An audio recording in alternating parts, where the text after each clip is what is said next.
Le Saïf Bet, la deuxième halakha de ce siman. Alors avant de l'attaquer, on rapporte quelques lignes de la Gemara dans Choulin qu'on a cité. Cette fois-ci c'est le même daf mais Amoud Bet, le verso du daf Tetvav. Et il y a quelques lignes qui rapportent la chose suivante. Amar Ravdimi Minerdea, il a dit Ravdimi Minerdea, il cheta la halacha. Parce que dans la Gemara il y a plusieurs opinions au sujet du profit qu'on peut tirer d'une cuisson qui aurait été faite de façon permise, par exemple pour un malade. Est-ce que le bari, celui qui est en bonne santé, peut profiter de ce qui a été cuit ou pas? Et la Gemara parle non seulement de la cuisson, mais d'une shrita. Une shrita qui a été faite également de façon permise. La shrita, c'est aussi une des 39 melachot Shabbat. Une shrita qui aurait été faite, donc on abat une bête pour un malade de façon permise. Est-ce que le bari, la personne qui est en bonne santé, peut également profiter de cette shrita, c'est-à-dire en consommant cru, tartare, la viande? Là-bas il y a différentes opinions. D'après certains, le bari peut profiter de la shrita mais pas du bichoul de pas la shrita, des fois ça dépend du cas, etc., des melachot. La Gemara rapporte en guise de conclusion Amar Ravdimi Minerdea, il a dit Ravdimi Minerdea, il cheta. La halakha c'est la suivante. Hashochet la cholé be Shabbat, celui qui est shochet, qui donc abat une bête Shabbat pour le malade de façon permise.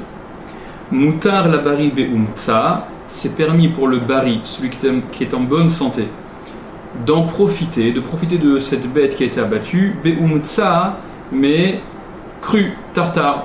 Il pourra manger de cette viande sans qu'elle soit cuite. Maïtama, quelle est la raison?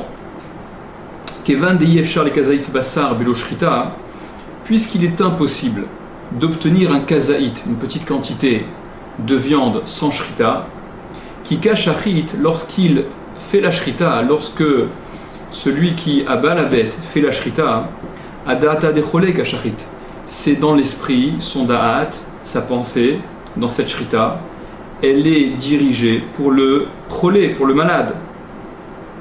Il n'y a pas possibilité pour, même si le cholé, le malade, ce serait suffi de 200 grammes de viande, on ne peut pas faire la shrita des deux oreilles simplement, la totalité de la bête doit être shritée bien évidemment.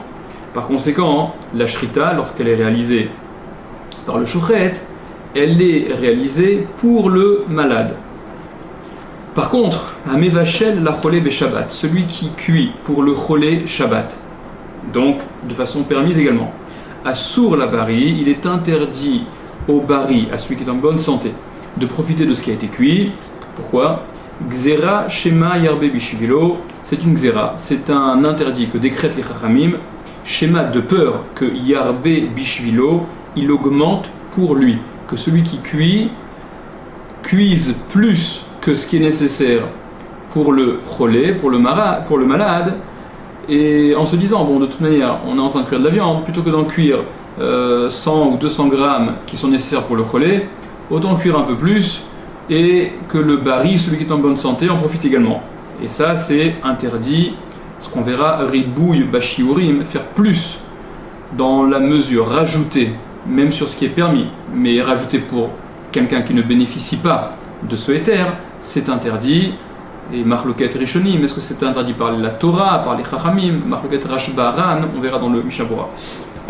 Ashochet Beshabbat Lacholé, celui qui fait la shrita, qui abat un animal Shabbat pour un malade. On parle d'un malade qui est en situation de sakana, de danger, pour lequel on peut donc transgresser Shabbat. C'est parfois une mitzvah, c'est même une mitzvah de transgresser Shabbat pour un cholé sheyesh bo sakana, pour un cholé qui est dans une situation de danger ou qui risque d'y arriver, de se retrouver dans une situation de sakana, de danger, si on ne devance pas et qu'on ne fait pas ce qu'il faut faire. Ashochet beshabbat lacholé, celui qui est shochet, qui fait la shrita, donc pendant Shabbat, pour un malade, donc de façon permise. Ben shechala me'etmol, ben shechala hayom, qu'il ait été malade, le malade, depuis la veille, depuis avant Shabbat, ou qu'il ne soit tombé malade qu'aujourd'hui, que pendant Shabbat, mutar abari lechol mimenu chay, il est permis à celui qui est en bonne santé de manger de cette viande crue, sans la cuire, Beshabbat, pendant Shabbat.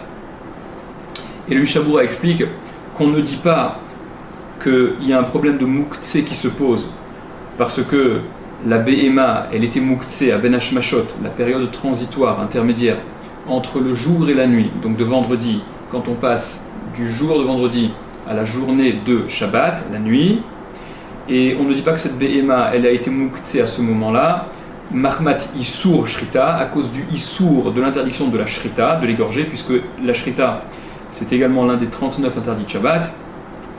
Et pourquoi est-ce qu'on ne dit pas que la bête était Mouktsé, elle est Mouktsé à titre donc à cause du Issour, de l'interdiction de Shrita?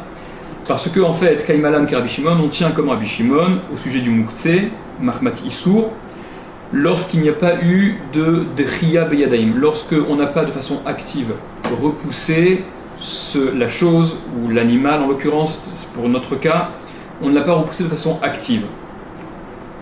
Et par conséquent, la bête, une fois qu'elle est abattue, de façon permise, elle peut être consommée même par le bari, même par ceux qui sont en bonne santé, à la condition qu'elle soit consommée crue, sans melicha, sans la saler, bien évidemment, puisque la saler, c'est interdit Shabbat. Il faudra simplement rincer le sang qui est visible sur la surface de cette viande.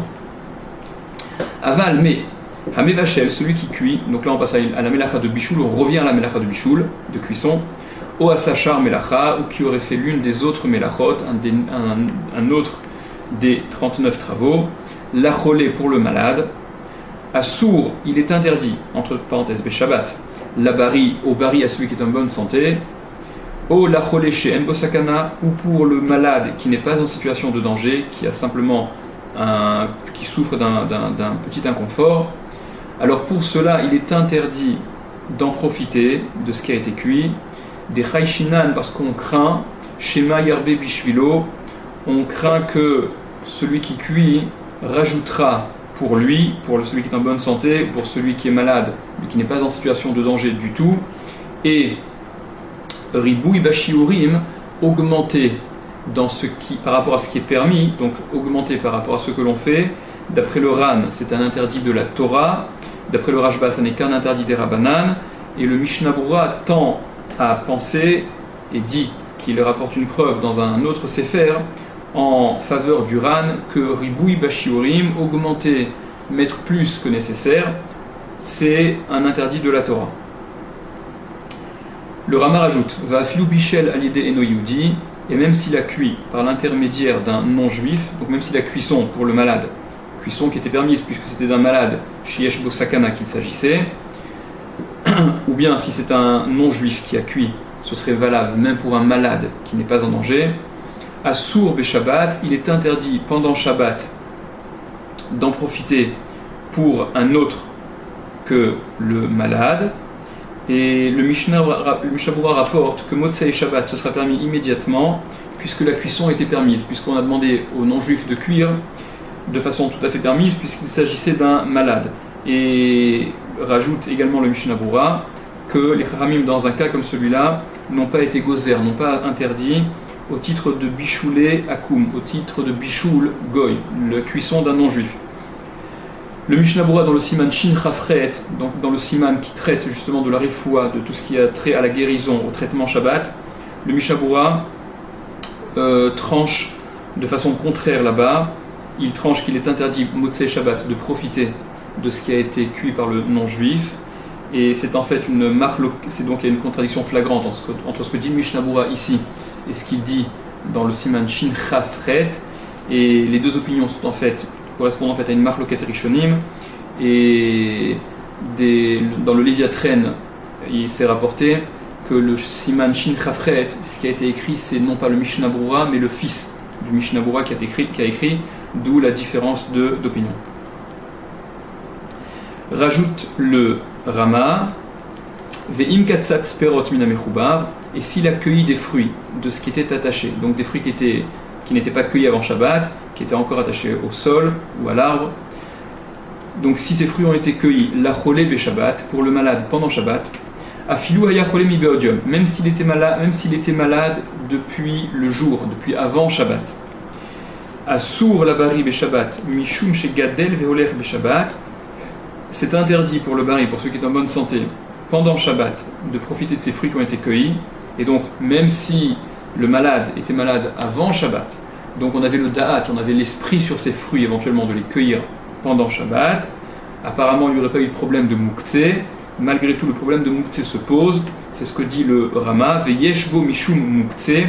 Et il y a par conséquent du Mouktsé parce que le fruit, il a continué à pousser, à grandir pendant Shabbat. Et cette quote-part supplémentaire de fruits qui a mûri, qui a grandi pendant Shabbat, elle rend Mouktsé. Le Mishnah Berurah rapporte que si le malade est tombé malade pendant Shabbat, alors même si le fruit était complètement mûr, complètement mature avant Shabbat et qu'il n'a pas grandi pendant Shabbat, ça reste interdit, ce sera interdit de toute manière au titre de Mouktsé. Et c'est différent concernant la cueillette, c'est différent que le din de Shochet, parce que ici, le fait de ne pas avoir cueilli avant Shabbat peut être considéré comme une driya beyadaim, comme avoir repoussé de façon active, ce qu'on ne dit pas au sujet de la shrita,